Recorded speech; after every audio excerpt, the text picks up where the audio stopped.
They sent me an itemized bill, $237,000. For raising me, they called Stanford pretending to be me, trying to get my acceptance rescinded. They protested outside my apartment building with signs saying I abandoned my family, all because I refused to give up my spot to pay for my brother's mistakes. I'm Sarah Mitchell, 28 years old. I grew up in Aurora, Colorado, just outside Denver. For as long as I can remember, I've been the responsible one. My younger brother, Tyler, he was the golden child who could do no wrong. And me, I was just expected to handle everything. 2 months ago, I got accepted into Stanford Medical School, a full-ride scholarship. My dream since I was 10 years old. I called my parents, crying happy tears, thinking they'd be proud. My mom's first words, "That's in California, right? That's so far from home, Sarah." Not congratulations, not "we're proud of you." Just concern about distance. I should have known right then. 2 weeks later, my dad called. "Sarah, we need to talk. It's about Tyler." My stomach dropped. Tyler was 25, married to his high school sweetheart, Jessica, with a 2-year-old daughter, Emma. What happened? He lost his job, got fired for missing too many days, and Jessica's pregnant again. My dad sighed heavily. They're going to lose the house. The bank's already sent foreclosure notices. I felt bad for them. I really did. But then Dad said it. "We need you to defer medical school.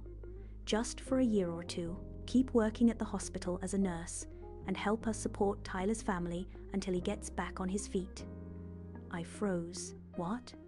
Dad, this is Stanford. You can't just defer whenever you want. And I've worked toward this for 8 years. Sarah, family comes first. Tyler has kids. You don't. You can pause your dream. Medical school will always be there. Will it though? My chest tightened. Dad, I worked 2 jobs through undergrad.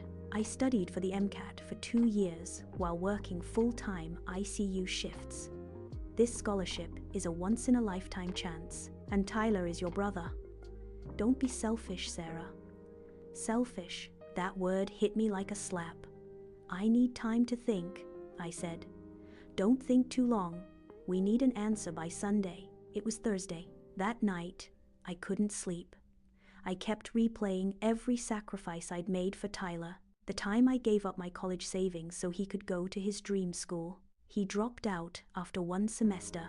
The time I skipped my own graduation party to babysit Emma because Tyler and Jessica wanted a date night. The time I loaned him $5,000 that he never paid back. He spent it on a new truck instead of rent.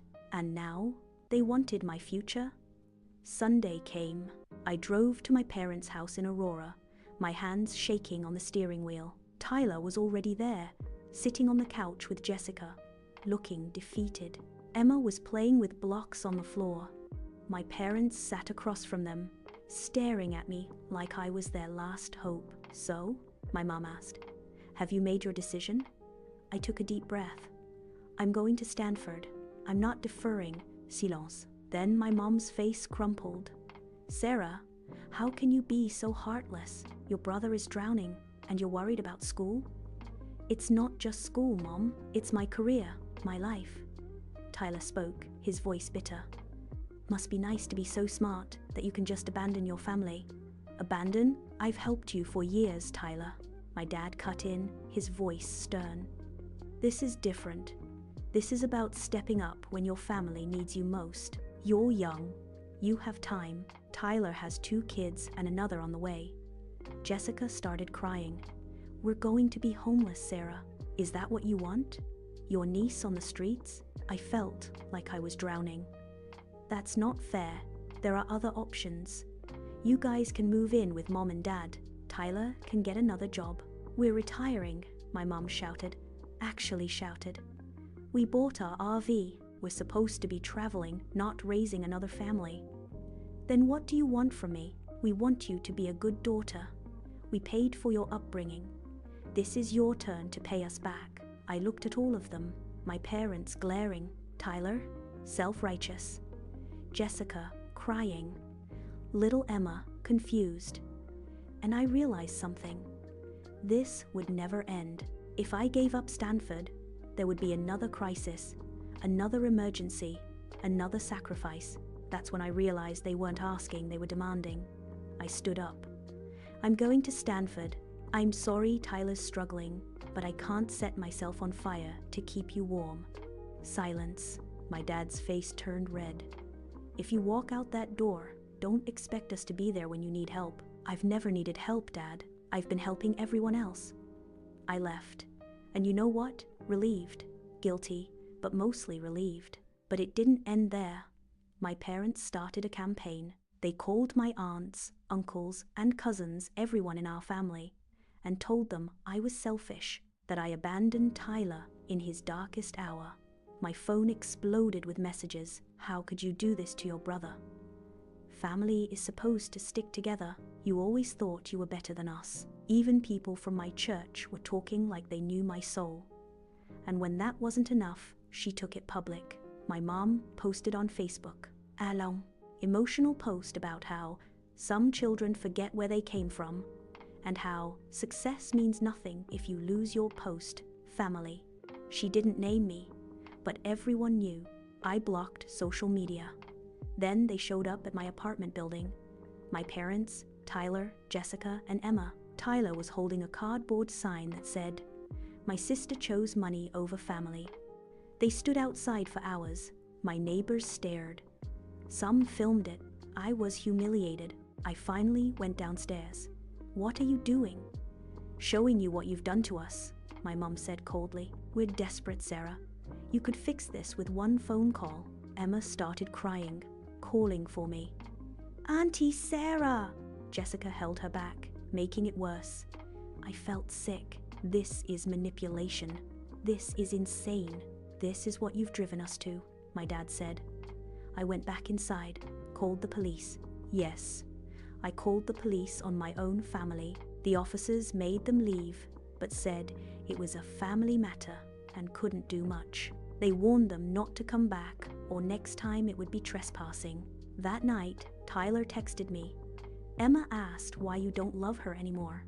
I hope Stanford is worth it." I threw my phone across the room and sobbed. But here's what nobody tells you about setting boundaries with entitled parents. It gets worse before it gets better. The next week, they called Stanford. They pretended to be me, tried to get my acceptance rescinded. The admissions office called me, confused. "Miss Mitchell, we received a withdrawal request, but the callback number doesn't match our records." My blood ran cold. I had to explain that my family was trying to sabotage me. The admissions officer was silent for a moment. Then she said, "I'm so sorry you're going through this. We'll flag your account. No changes without in-person verification and your ID." They also connected me with student support services, but then came the final blow. An envelope arrived, thick, official looking. Inside was a bill, an actual, itemized bill for raising me. Invoice for parental services rendered, $237,000. I stared at it, numb. The breakdown: diapers and baby supplies, $8,400. Food and groceries, 18 years, $52,000. School supplies and fees, $12. 600 clothing, $18,000. Medical and dental, $31,000. Housing, your share, $85,000. Transportation, $22,000. Miscellaneous gifts and activities, $8,000. At the bottom, one line: amount owed if you choose to abandon your family obligations. Payment plans available. They put a price tag on my childhood. I didn't respond. I forwarded it to a lawyer friend who told me it was legally meaningless, but showed clear emotional manipulation. I blocked their numbers, all of them. A month later, I moved to California, started at Stanford. It was the hardest, loneliest first semester of my life. No family at orientation, no one to call when I was stressed, no one to celebrate with when I aced my first exam. but I met people who actually valued me. Friends who didn't expect me to sacrifice my dreams, professors who saw my potential, a study group that became my chosen family. I'm in my second year now. Top 10% of my class, specializing in emergency medicine. Ironic, right? Always handling other people's emergencies. I heard through a cousin that Tyler finally got a job. Part-time, but it's something. They didn't lose the house. My parents paid the mortgage using their RV fund. They're not traveling. They're babysitting Tyler's kids full-time. And they blame me. My aunt reached out last month, trying to mend fences. She said my mom cries every night, that my dad's health is suffering, that I should just apologize and make things right. I asked her, what should I apologize for? Following my dreams? Setting boundaries? She said, for hurting them. Intention doesn't matter when the damage is done. But here's what I've learned.